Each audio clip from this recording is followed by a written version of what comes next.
everyone, it's Taylor here today, and thanks for joining me for this quick tutorial. I'd like to walk you through how I created this beautiful floral arrangement using our Fresh Pick Florals clear stamp set, the coordinating dies that you can see that go with it. I'll also be using the hand-lettered sentiments stamp set, which has coordinating dies to cut those sentiments out as well. And then last, I'll be using the shiplap background, and this will create those really pretty farmhouse shiplap boards that are so popular today.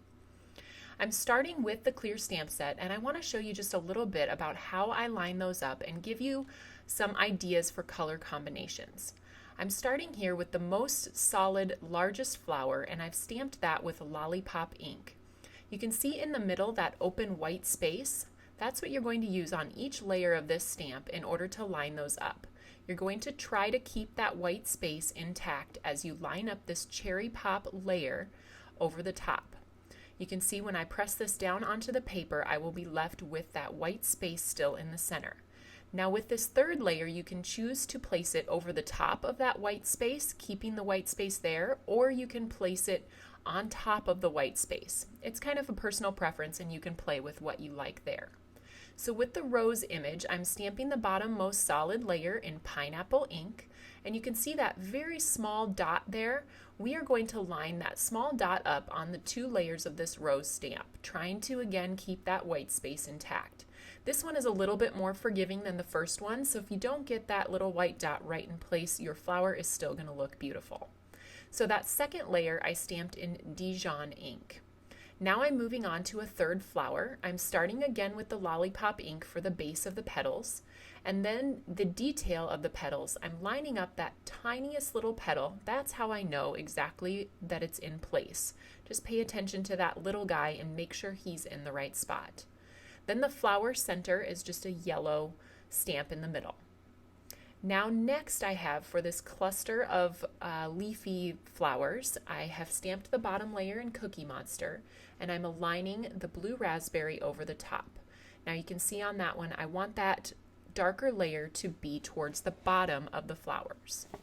So I have here a bunch of die cut flowers that I've done in several different colors. You can get even more ideas for the color combinations on the Tailored Expressions blog.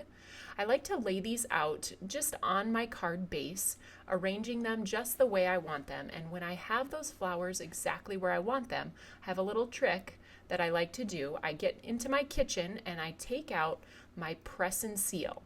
So I like to use this for my cards. I know this is a technique that lots of different people have shared, but I just place that press and seal down over my arrangement, pressing it into place, and then I can peel up my card base because I still want to work on that piece, and I can set the press and seal aside, holding together my entire piece. Now I have the shiplap background that I'm putting in the MISTI. I'm going to ink that up with Sugar Cube ink here in a second, but first I've added a little bit of removable adhesive to keep my card base in place as I stamp it. So here I am with the Sugar Cube ink, and I can press that in place, and you can see what a beautiful shiplap background we get from that stamp. Now I'll be opening up the press and seal and applying adhesive, just a liquid adhesive at first, and then adding foam adhesive to the places that I want to be popped up. I can arrange that perfectly centered on my card base and then peel back the press and seal. If there are any small flowers that end up coming up, it'll be really easy to just place those back where I want them. The next step will be to take the sentiment. I'm using Just a Note, and I have set that up in my mini MISTI. I'm going to be stamping that with Oreo ink. Sometimes I like to close the lid twice and ink the stamp twice just to get a really crisp black sentiment on there.